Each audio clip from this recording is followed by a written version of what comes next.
నమస్తే, welcome to story board.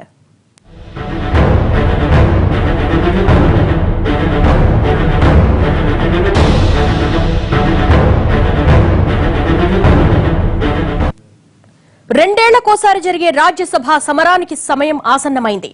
అధికారికంగా రాజ్యసభ ఎన్నికల షెడ్యూల్ విడుదలతో దేశవ్యాప్తంగా రాజకీయ పార్టీల్లో ఒక్కసారిగా కోలాహలం నెలకొంది. మరి ఈ పెద్దల సభా సమరంలో తమదే పైచేయి అనిపించుకోవాలని అధికార ప్రతిపక్షాలు ప్రయత్నిస్తుంటే తమ బలగాన్ని పెంచుకొని బలం పుంజుకోవాలని ప్రాంతీయ పార్టీలు విశ్వ ప్రయత్నాలు చేస్తున్నాయి.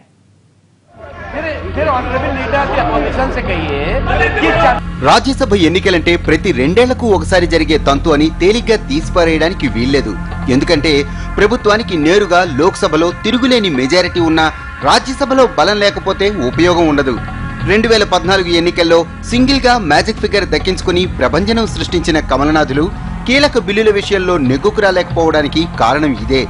అందుకే ఇప్పుడు రాజ్యసభ ఎన్నికల నోటిఫికేషన్ రాగానే ఎవరికి వాళ్లు తమ స్థాయిలో ప్రయత్నాలు మొదలుపెట్టి లెక్కలు వేసుకుంటున్నారు.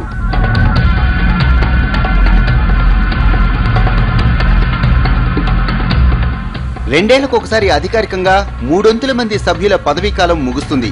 అంతకు ముందుగానే ఆ స్థానాలను భర్తీ చేయడానికి నోటిఫికేషన్ రిలీజ్ అవుతుంది.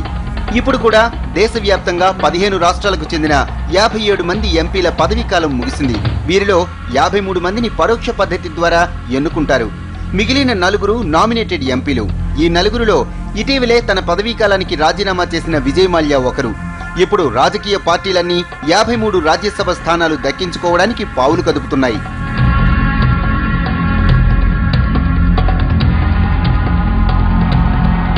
ఈ 53 స్థానాలకు జూన్ 11న ఎన్నికలు జరగనున్నాయి.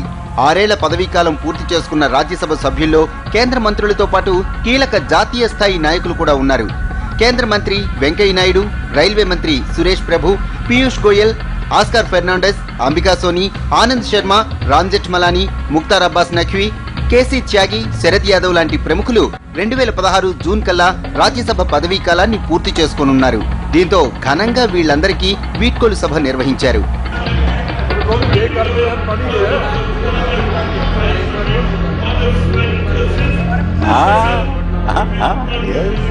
రాజ్యసభ పదవీకాలం పూర్తయిన నేతల్లో తెలుగు రాష్ట్రాల నుంచి 6 సభ్యులున్నారు. ఏపీ నుంచి నిర్మలా సీతారామన్, జేడీ శీలం, జయరాం రమేష్, సుజనా చౌదరి లిస్టులో ఉండగా తెలంగాణ నుంచి గుండు సుధారాణి, వి హనుమంతరావులు ఉన్నారు. వీరి పదవీకాలం వచ్చే నెల జూన్ 21తో ముగియనుంది. దీంతో జూన్ 11న పోలింగ్ నిర్వహించనున్నారు. ఆపై అదే రోజు సాయంత్రం కౌంటింగ్ నిర్వహించి సభలోనే ఫలితాలు వెల్లడించే అవకాశం ఉంది.